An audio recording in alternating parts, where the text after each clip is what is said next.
Mereka kembali lagi bersama kami di Legia Finansial. Kali ini kita akan membahas apa yang bisa kalian temukan di lapangan keuangan kuartal ketiga. Saham Silo, PT Silo International Hospital Tbk. Nah, seperti biasa nanti kita lihat apakah ada hal-hal menarik di dalam lapangan keuangan kali ini. Nah, ini seperti biasa ya. Ada presiden direkturnya yaitu Beni Haryanto Cie. Kemudian ada direkturnya Pua Mengkuan atau Daniel Pua, kantor di Fakultas Kedokteran di Lipofilex Tangerang, Universitas Pelita Harapan. Berarti ini kantornya di universitas ya. Karena kalau tidak salah Universitas Pelita Harapan UPH itu pun bagian dari Lipo Group. Jadi ini Silo pun Lipo Group ya, hampir sama ya. Mungkin satu grup jadi ditaruh di sana ya. Untuk kasnya dari 1 triliunan menurun sedikit ya, menjadi 1 triliunan juga. Piutang usaha pihak berelasi agak mending, tapi pihak ketiga meningkat banyak dari 1,1 triliunan menjadi 1,5 triliunan. Lalu ada persediaan pun menurun dari 200 miliaran sekarang menjadi 185 miliaran. Tapi kalau ini kan rumah sakit ya, ini persediaannya itu lebih seperti peralatan pengobatan gitu ya mungkin ya. Aset tetap meningkat dari 5,8 triliunan menjadi 6,5 triliunan. Untuk yang investasi pada entitas asosiasi agak menurun sedikit. Jumlah aset dari 9 triliunan menjadi 10 triliunan. Jadi agak meningkat dia. Lalu kita lihat utang usaha agak menurun juga, pihak berelasinya. Untuk pihak ketiga meningkat lagi. Nah, 436 miliaran menjadi 536 miliaran. Untuk yang total jangka pendek dari 2,1 triliunan menjadi 2,6 triliunan. Jadi agak banyak ya. Untuk yang totalnya itu dari 2,6 triliunan menjadi 3 triliunan. Jadi kalau mau dibilang ini hutangnya meningkat cukup banyak. Dari 2,6 triliunan menjadi 3 triliunan. Kita lihat ekuitasnya 7 triliunan menjadi 7,6 triliunan. Jadi ternyata liabilitas bertambah, ekuitas pun bertambah aja, is okay. Kita lihat nanti labanya. Nah, ini pendapatannya meningkat ya. Pendapatan meningkat, seharusnya laba meningkat nih. Dari 1,5 triliunan menjadi 1,8 triliunan. Untuk yang spesialis, ini non spesialis lebih banyak lagi, 5,3 triliunan menjadi 6,3 triliunan. Untuk jumlahnya totalnya dari 6,9 triliunan menjadi 8,2 triliunan. Tapi kok bisa gitu ya? Yang tidak spesialis itu pendapatannya lebih tinggi. Tapi setahu kami mungkin karena di Indonesia itu orang lebih belum mencari yang spesialis ya. Tapi setahu kami di luar negeri itu rata-rata semua spesialis. Untuk yang beban pokok pendapatan untuk 4 triliunan menjadi 5 triliunan, meningkat juga. Tapi untuk yang labanya, laba tahun berjalan 457 miliaran menjadi 800 miliaran. Berarti 400-an miliaran menjadi 800-an miliaran, hampir menyentuh 2 kali lipatnya. Kalau mau kita bilang, kita lihat di sini yang dia atribusinya kepada pemilik entitas induk hampir sama ya, 449 miliaran menjadi 858 miliaran tahun ini. Jadi yang meningkat. Nah, ini harus kas. Penerimaan dari pelanggan 6,8 triliunan menjadi 7,8 triliunan. Karena penjualannya bertambah tadi ya. Jadi dia bertambah juga. Pembayaran kepada pemasok 3,1 triliunan menjadi 3,6 triliunan. Kepada karyawan meningkat juga ya, pasti seharusnya meningkat lah, 1,1 menjadi 1,2 triliunan. Itu untuk yang operasional. Jadi mereka ada total cash 1,2 triliunan, dari kemarin cuma 1 triliunan. Untuk investasi mereka ada pembelian aset tetap agak berkurang dari 1,1 T menjadi 900-an miliar saja. Tapi sebenarnya menurut kami ya, kami sebenarnya dari dulu berpikir bahwa untuk rumah sakit di Indonesia itu agak kurang menguntungkan. Jadi kita lihat dulu. Ini ada entitas anak. Ada PT Nusa Medika Perkasa, PT Surabaya Citra Bahari. Wah, ini aktivitas kesehatan manusia. PT Tata Prima Indah, Real Estate. Nah, kita perkecil dulu jadi bisa lebih enak ini.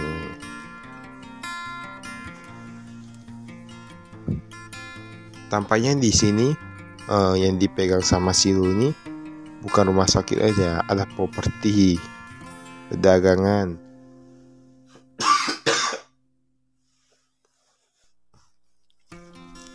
Ada banyak ya, ada jasa, ada pembangunan. Nah, ini pun anak usahanya ini banyak nih. Tapi seperti yang tadi ya, kami dari dulu saya berpikir bahwa rumah sakit Indonesia itu kurang menguntungkan. Karena setahu kami banyak juga orang yang lebih memilih luar negeri. Karena pernah kami punya satu case, ada keluarga yang sakit dia perlu dioperasi, namun kami ke Siloam ya. Ke Siloam ternyata biayanya itu agak mahal. Lalu kami bandingkan harganya dengan di luar negeri, ternyata jauh sekali. Padahal di luar negeri tapi dia jauh sekali, dia lebih murah dan kalau mau dibilang lebih terpercaya gitu lah, karena dokternya itu udah yang standar internasional gitu ya. Dan sudah diberikan dapat sertifikat gitu. Lalu ke sana ternyata memang cukup bagus bahkan pelayanannya. Ya tahulah rumah-rumah sakit di Indonesia bagaimana pelayanannya, tahu juga ya. Tapi nanti kita lihat dulu apakah Silo benarnya bagus atau tidak. Ini ada Presiden Komisaris John Riyadi, Direksi Presiden Direktur Beni Harjanto J. Nah udah berubah untuk komisaris, untuk Presiden Direkturnya. Dulu Jajonto Setiawan, Wakil Presiden Karolin Riyadi, sekarang nggak ada. Nah udah jadi Beni Harjanto J seorang. Nah untuk alasan mengapa sudah tidak jadi Wakil Presiden Direktur atau Presiden Direktur, nah itu mungkin lebih ke privasi ya, nanti ya. Bisa cari tahu sendiri ya. Tadi saya namanya bahkan Riyadi itu masih keluarga, atau mungkin pindah ke bagian bisnis sibuk grup yang lain atau gimana, gak tahu juga ya.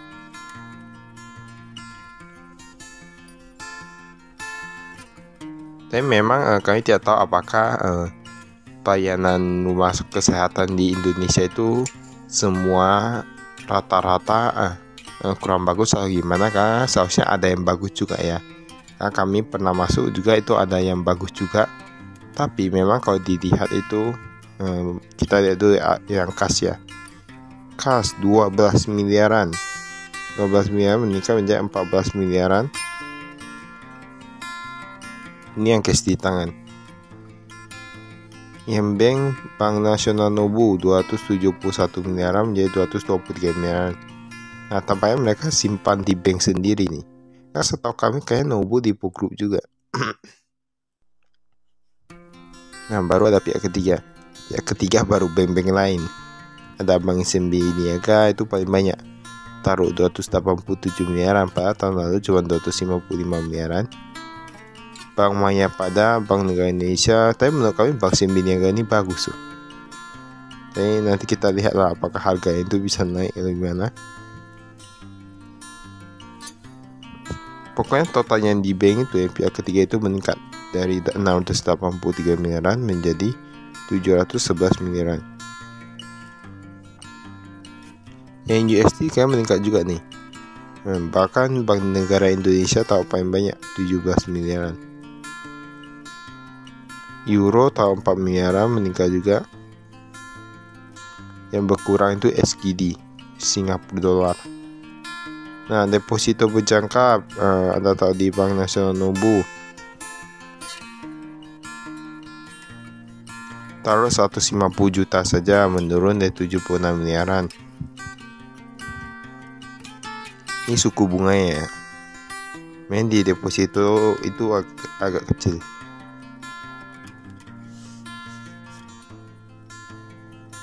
Ini pihak ketiga. Piutang pihak ketiga ada perusahaan atau korporasi 1,7 triliunan. Wah, ini cukup banyak nih piutangnya. Entah siapa yang piutang. Individu bahkan sampai 36 miliaran. Bahkan rumah sakit pun bisa ada piutangnya. Kartu kredit 11 miliaran masih agak mending. Individu ini siapa nih individu ini? Ini ada perusahaan lagi. Kayaknya kalau setahu kami, kalau rumah sakit itu kalau memang perusahaan ya, kebanyakan mereka itu udah buat kerjasama. Jadi misalnya pegawainya itu kalau ada sakit atau gimana, kalau mau gratis itu mereka ke rumah sakit ini jadi bisa klaim. Nah, jadi ada yang kayak gitu ya. Banyak yang kerjasama, rumah sakit kerjasama.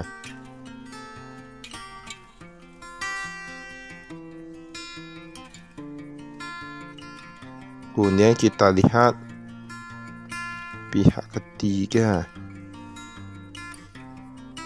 Pada 31 Desember 2022 pinjaman kepada Bank Simbi Niaga. Wah, pinjaman kepada Bank Simbi Niaga dijaminkan piutang.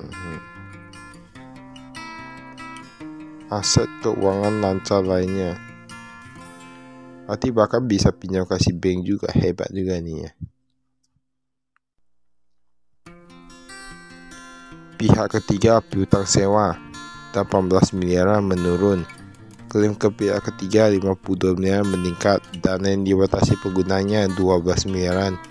Piutang karyawan 3 miliaran. Nah, ini ada nih semua. Piutang sewa, piutang atas sewa lahan di gedung rumah sakit.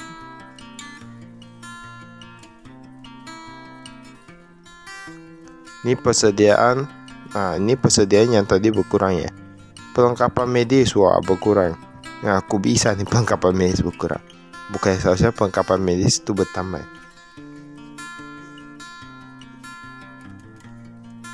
Tapi gak bisa dibilang juga ya. Kalau perlengkapan medis itu berkurang mungkin karena banyak ya perlengkapan yang udah tua ataukah udah rusak atau gimana. Jadi mungkin udah dibuang atau dijual kembali ya. Nah, ini ada hubungannya nih, dijelaskan semua.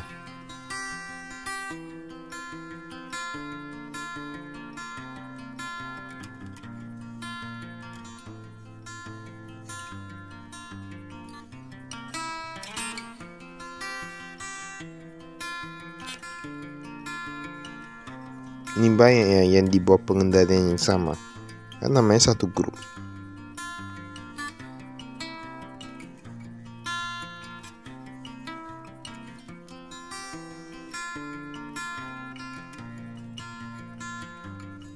Piutang dari BKS 109 miliaran. Investasi pada entitas asosiasi PT Citra Sehat Tulung Agung 49,98%. Mungkin lebih ke kerjasama itu ya. Kalau setahu kami kalau yang kerjasama itu misalnya kalau 2 orang itu dia gak bisa 50% pas-pas. Karena ada harus satu yang lebih baik, lebih banyak, jadi bisa ambil suara utama.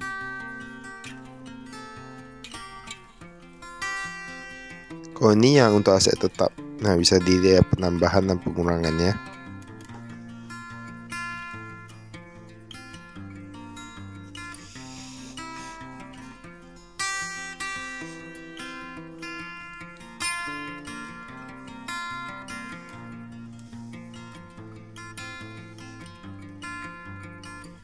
Kalau ini yang tahun lalu.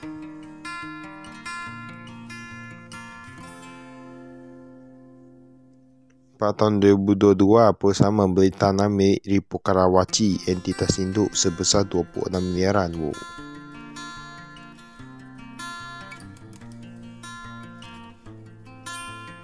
Nah, ini dia jelaskan ini yang rata-rata tahun 2022 ya. Karena ini yang 2023. Penambah aset tetap hardware sebesar 409 miliaran. Wah, cukup baik uangnya ya.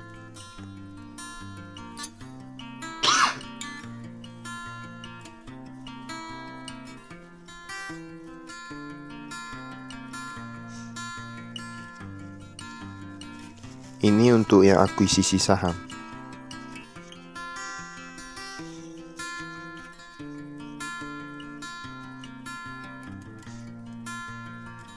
Ini utang usaha. Utang usaha kepada pemasok 239 miliaran. Ini cuma meningkat dari tahun lalu. Mungkin mau beli banyak. Jasa dokter, wah, jasa dokter pun bisa utang ya, 297 miliaran. Berarti gaji dokter itu tinggi ya memang ya, udah sampai miliaran nih. Dia bahkan bertambah dari tahun lalu 267 miliaran. Tapi kalau utang kepada dokter ini seharusnya tidak lama-lama lah. Kalau lama-lama bukannya dokternya bisa nuntut ya. Nanti kita lihat itu jangka waktu berapa lama, biasanya ada disebutkan. Ada utang kepada Kimia Farma juga 1 miliaran. Seluruh utang usaha kepada pemasok dan jasa dokter memiliki umur kurang dari 1 tahun dan didenominasi dalam bentuk rupiah.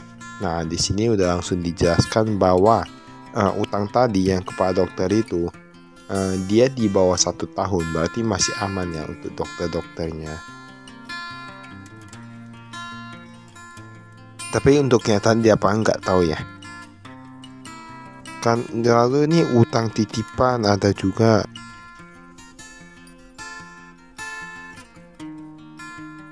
Nah, ini beban pokoknya. Beban pokok pendapatan 499 miliaran dari 478 mengurangi sedikit. Gaji dan kesejahteraan karyawan ada juga.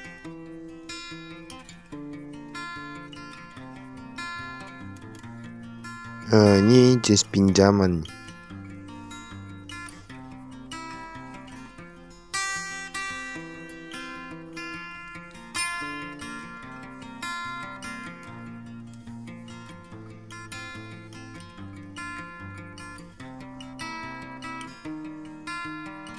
Nah, ini ada disebutkan untuk yang entitas usahanya itu, nah disebutkan semua. Ini modal sahamnya. Nah, tadi kalau Tesla kita lihat komisarisnya itu John Diadi ya. Tapi dia cuma memiliki 0,01%. Berarti agak kecil berarti. Bahkan yang paling banyak itu PT Megatama Karya Persada. Tapi kalau Tesla kayak entah dipugur atau apa ini ya. PT Megatama Karya Perkasa. Ini yang tahun lalu. Lapahia Company Limited, PT Gloria Mulia, PT Niam Biru Bersirna, PT Safira Prima Utama, PT Maharani Sakti.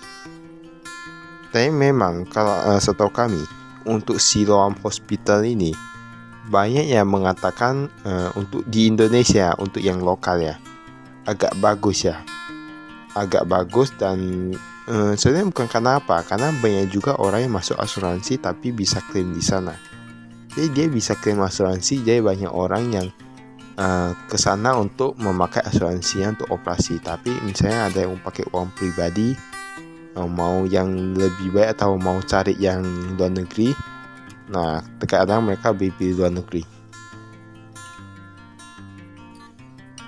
Destinasi utama biasa ke apa itu, ke Turki, ke Singapura, ke Penang, nah ke Malaysia gitu ya. Beban kompensasi saham yang diakui perusahaan 10 miliaran. Perusahaan mengambil Management and Employee Stock Option Program (MESOP) sebesar 977.000 lembar saham. Nah, ini pendapatannya. Tapi pendapatan dari yang obat dan perlengkapan medis ini lebih banyak, ini meningkat cukup banyak. Dari 1,2 triliunan dia 1,0 triliunan. Jasa penunjang medis bertambah sedikit, fasilitas oke, bertambah sedikit. Tapi bahkan mereka dapat dari fasilitas rumah sakit, kayak pasti tagihan dia.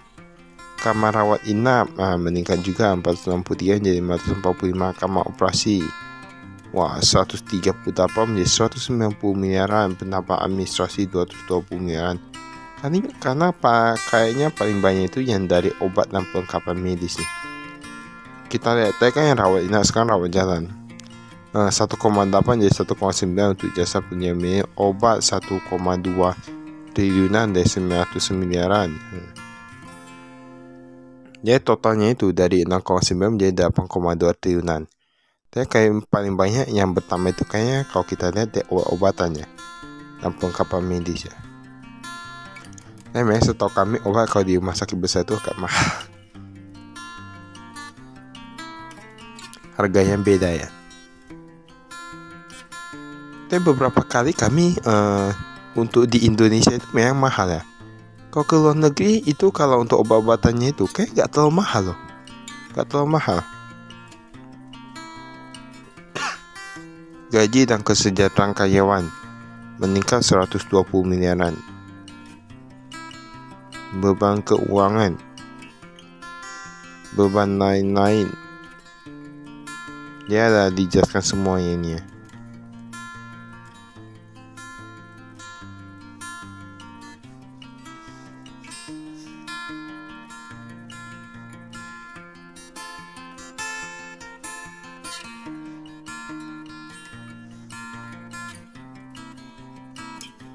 Ya ini kita skip.